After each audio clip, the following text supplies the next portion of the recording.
So an object is moving across a flat surface and there is some friction which is proportional to v to the power of 3 on 2 in the opposite direction. So you can see, so it starts here at, where does that start? Positive, blah, blah, blah. Initially the particle is at the origin, so it starts at the origin and the velocity is positive, the initial velocity. So you can see it's going to move this way, but there is friction this way. So if the friction is going in the opposite direction, you can see at some stage it's going to actually come to a stop, I would suggest. Let's have a look. So we're given that acceleration is minus kv to the 3 on 2, and we're told to integrate with respect to x and hence show that, and it's a vx equation. So we're going to use, they've given us v to v dx for acceleration, so we can use that. If I just go to v dx and divide through by that v, that'll be v to the half now. All right, if I turn that upside down, so the v is in the correct place, I've got now negative 1 on k, and this v will be to the negative a half. And then if I integrate, so I've got v to the minus a half. With respect to v, I'm going to get a minus 2 on k, v to the half, plus c, because I'm adding 1 to negative half, which is half, and then dividing by half. So timesing by the 2 there.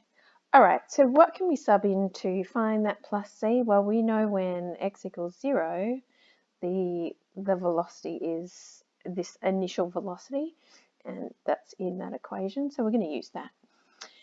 So subbing in x equals 0, c is going to have to be 2 on k, and subbing in that v0 for v, we're going to get, and I'll make it a third as well, so we're going to get that.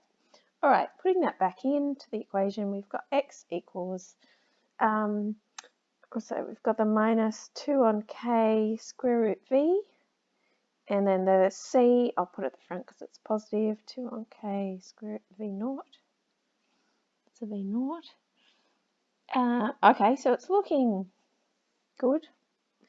If we want, we can even factorize by 2 on k and multiply. Let's multiply both sides by k and divide both sides by 2, and then we'll have the square root of v naught minus square root of v there.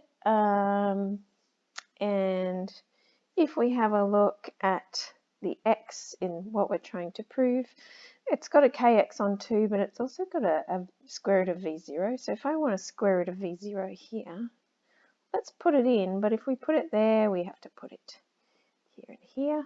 Whoops. So you can see we're going to get 1 minus the square root of v on v0 here, which is looking more like this now. So if I make that the subject, this term the subject, so I put it on the other side, I will get 1 minus this kx on 2 root of v0. All right, so I'm just putting that on that side, and I will get 1 minus, and I'm going to get the kx on 2 root v0. Sorry, it's so messy. All right, so hopefully you can follow that through.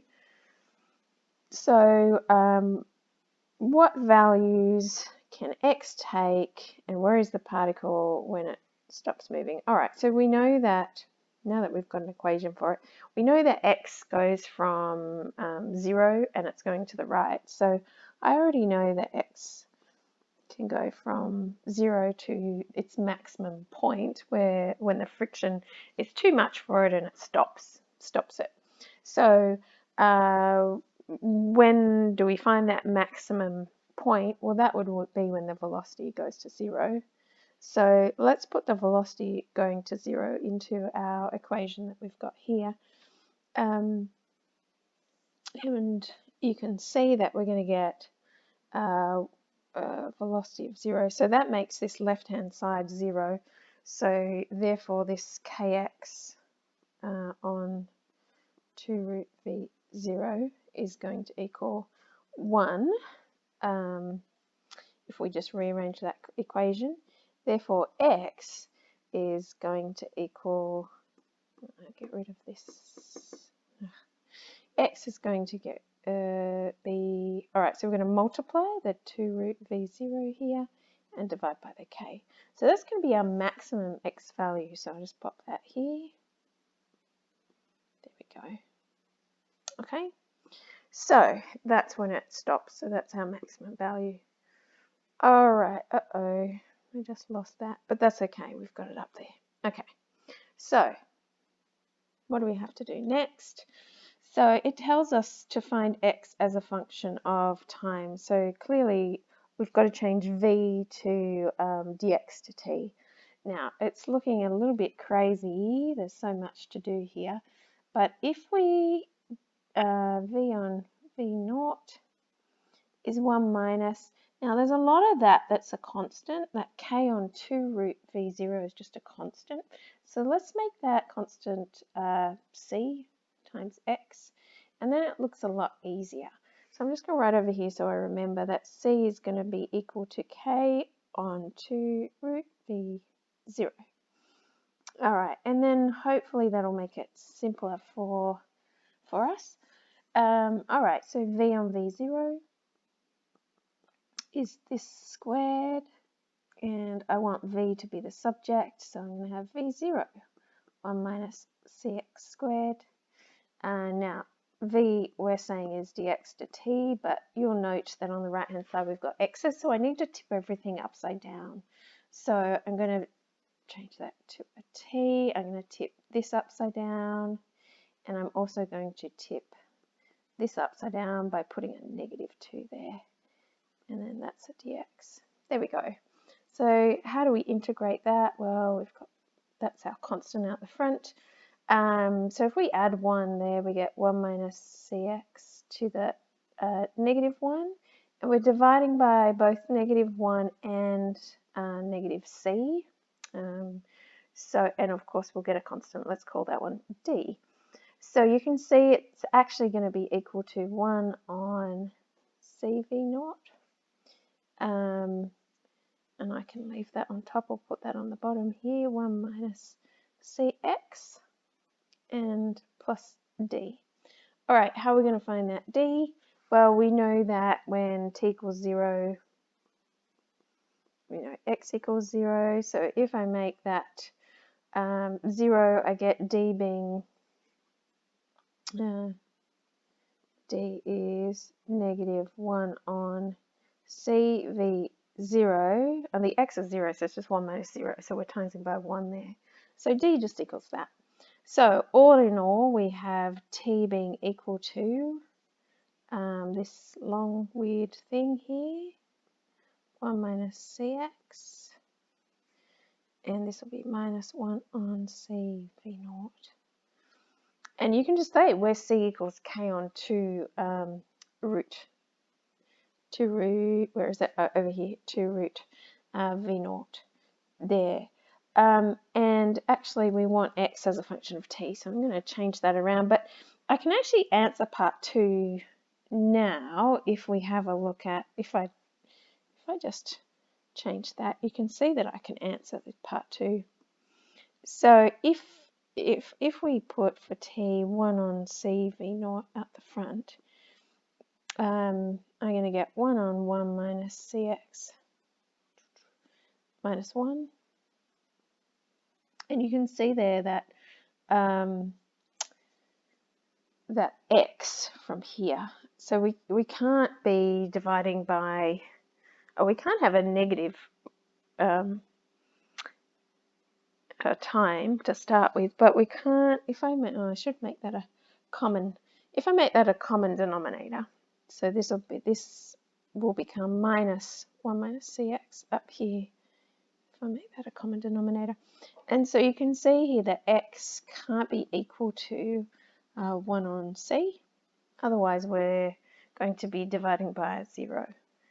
And what is 1 on c? Well, this is just c upside down, so it'll be k over, there we go, like that, which is our answer up here. So what I really need to change is this inequality, so it really should read that it goes up to, but doesn't meet that x point. So it doesn't quite reach that x value. All right. So let's go back to this t equation and rearrange it so that x is the subject. So I'll get rid of this now.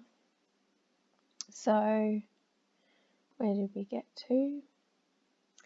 All right, so I could say, let's go from here. Let's go from t equals 1 over v naught. Let's put v naught c as a common thing out the front, a common factor out the front. 1 minus cx minus 1. So if I rearrange that, I'm going to add, first of all, I'm going to times t, the left, by the v naught and the c. Then I'm going to add 1 to it, and that leaves me with that. Alright, so if I just make that the subject instead, because I want x to be the subject, then all that is going to go to the bottom there. Alright, if I make cx, so I'm going to minus 1 and then times by a negative, so that will be end up being adding 1 and making that negative. And then I'm dividing by c. So I'm going to get 1 on c minus 1 on, I wonder if I should just put 1 on c, 1 minus, 1 on c, 1 minus this. Alright, so 1 on c we know is, now I wrote it down and then I got rid of it. Excellent work. So let me just go again here. Alright, so our c was k on 2 root v naught. So here we're going to have 2 root v naught on k, 1 minus 1 on 1 plus t v0 times, so t v0 times c is k on 2 root v0. Well, that's x in terms of t. Of course, we could do a few things to it, like, for example, make it nicer by timesing that second fraction, timesing it all by 2, so that would be 2, this would be 2, and that would get rid of that 2. We could also, of course, times it all by square root of v0. You could do all sorts of things to it, but it just said find x as a function of t, so that would be good enough. Really, it was to find out as t goes to infinity, what happens to x, and you'll see there as well that this whole fraction, if t goes to infinity, will go to 0, so you're just going to get x going towards 2 root v naught on k, which is what we've already said. Hope that helps.